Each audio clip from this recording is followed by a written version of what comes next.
Bienvenue, monsieur Djambaydou, dans notre palais. Comme il est écrit devant notre porte, notre mission est d'enrichir les riches et appauvrir les pauvres, parce que de toute façon, ils ne sont que des pauvres. On ne peut en aucun cas permettre à un pauvre de connaître mieux que son destin de pauvre, parce que de toute façon, ils ne sont que des pauvres. À la différence de nous autres, leur vie n'est que misère, souffrance et maladie. Pour cela, monsieur Djambaydou, on a besoin de tes mains et tes oreilles au service de notre système. On exige que tu côtoies ces pauvres malgré leur manque d'hygiène. Trempe ta main s'il le faut dans leur plat commun. Soutire-nous les meilleurs des renseignements. Puisque notre but est de les maintenir dans une vie sans espoir, du père au fils, de la mère à la fille, dans un perpétuel combat sans fin contre la faim.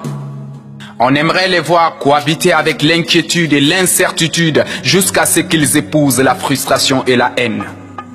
On souhaite voir ces pauvres se déployer dans la dureté et la chèreté de la vie pour survivre, jusqu'à ce qu'ils se rendent enfin compte qu'ils sont obligés d'endurer comme les aînés ou partir parce que de toute façon, ils ne sont que des pauvres. Ils disent que nous avions restauré l'inégalité, l'injustice et la corruption. Mais ils n'ont encore rien vu.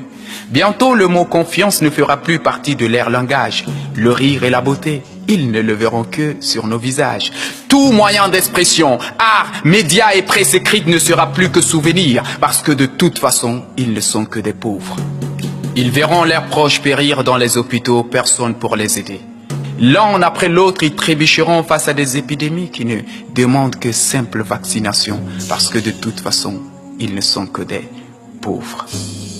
En plus de la peur que nous avons restaurée dans leur cœur, comme des ânes, ils supporteront le poids de notre système. Les jeunes, nous allons les tremper dans la mer de la pauvreté pure et dure. Ils sentiront l'odeur du désespoir, sans espoir. Malgré leur diplôme, ils n'expérimenteront jamais le choix de l'emploi. Ils seront condamnés à accepter nos propositions et tout leur sera dicté, quand parler et quand se taire. Ils assisteront à nos préférences sans mot dire. Ils se laisseront corrompre sous prétexte que la vie est dure. Ainsi, ils serviront de pions sur nos échiquiers ou faire le choix de partir comme les premiers ou périr parce que de toute façon, ils ne sont que des pauvres. On ne supporte plus le langage pauvre des pauvres, monsieur Djambaydou, qui n'est que pleurs et accusations parce que de toute façon, ils ne sont que des pauvres.